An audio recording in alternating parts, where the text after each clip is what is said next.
বিসমিল্লাহ মানে রাহিম। প্রিয় এলাকাবাসী ও প্রিয় দেশবাসী এবং বিদেশে অবস্থানরত প্রিয় ভাই বোনের আসসালামু আলাইকুম। সম্মানিত সুধীয় প্রিয় দেশবাসী, আপনারা দেখতে পাচ্ছেন যে আমি এখন রয়েছি পাবনা জেলার বেড়া উপজেলার নতুন ভারেঙ্গা ইউনিয়নের যে লেওলাপাড়া যে গ্রাম ঐতিহ্যবাহী, সেই লেওলাপাড়া গ্রামে দেখতে পাচ্ছেন নদীর কাছে এই গ্রামটি।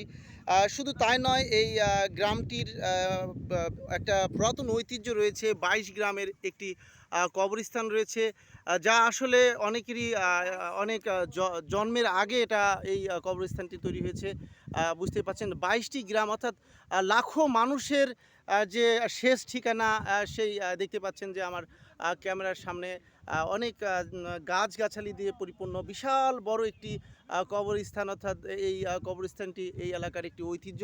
যা হোক, এই ঐতিহ্য রক্ষার জন্য আজকে আমরা আমাদের যে বেড়া উপজেলায় নির্বাহী কর্মকর্তা স্যারকে দৃষ্টি আকর্ষণ করছি পানি উন্নয়ন বোর্ডকে। আসলে এই অঞ্চলে দেখতে পাচ্ছেন যে যে বর্ষার মরশুম আসার আগেই কি পরিমাণ ভাঙনের সৃষ্টি হয়েছে আপনাদের দেখানোর চেষ্টা করছি। আসলে নদীর যেভাবে ভাঙছে এই এলাকাটিতে, যদি এই ভাঙন না প্রতিরোধ করা যায়, একটা বেড়িবাঁধ না দেওয়া যায়, তাহলে হয়তো যে এই ঐতিহ্যবাহী যে লেওলাপাড়া যে ২২ গ্রামের যে কবরস্থানটা হয়তো বিলীন হয়ে যাবে, বা এই অঞ্চলে যারা সাধারণ মানুষ বসবাস করছে তাদের ঘরবাড়িও এই নদী গর্ভে বিলীন হয়ে যাবে। যাই হোক, আজকে আমরা এখানে রয়েছি, আমরা বেড়া উপজেলা নির্বাহী কর্মকর্তা স্যারকে দৃষ্টি আকর্ষণ করছি যত দ্রুত সম্ভব এই লেওলাপাড়া অর্থাৎ নতুন ভারেঙ্গা ইউনিয়নের এই লেওলাপাড়া গ্রামের এই যে নদীর ভাঙন যাতে রোধ করা যায়, বেড়িবাঁধটা জরুরি।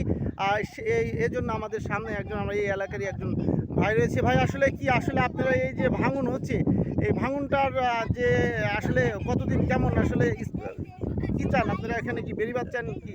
এই যে ভাঙনের ভিতরে ছাড়া আমাদের এখানে একটা বেরিবাদ হলে খুবই ভালো হয়, সবচেয়ে ভালো হয়।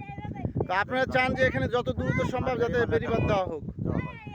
আর সম্মানিত সুধীয় প্রিয় দেশবাসী, বুঝতে পাচ্ছেন যে এই অঞ্চলের মানুষের যারা স্থায়ীভাবে বসবাস করছেন এবং ঐতিহ্যবাহী লেওলাপাড়া যে ২২ গ্রামের ওই যে কবরস্থান অর্থাৎ মানুষের শেষ ঠিকানা, মুসলিমদের শেষ ঠিকানা, যেখানে লাখো মানুষকে অলরেডি এখানে শেষ নিঃশ্বাস ত্যাগ করার পর এখানে রেখে আসা হয়, সেই কবরস্থানকে রক্ষার ক্ষেত্রে এই অঞ্চলের মানুষের যে স্থায়ী বসবাসের ক্ষেত্রে নিরাপত্তার জন্য অবশ্যই আমরা বেড়া উপজেলা নির্বাহী কর্মকর্তা এবং পানি উন্নয়ন বোর্ডকে দৃষ্টি আকর্ষণ করছি, দ্রুত এখানে একটি বেড়িবাঁধের ব্যবস্থা করা হোক, এই আশা ব্যক্ত করছি। সম্মানিত সুধীয় প্রিয় দেশবাসী, আমি আপনাদের মাঝে আবারও ফিরে আসবো ইনশাআল্লাহ। আসসালামু আলাইকুম।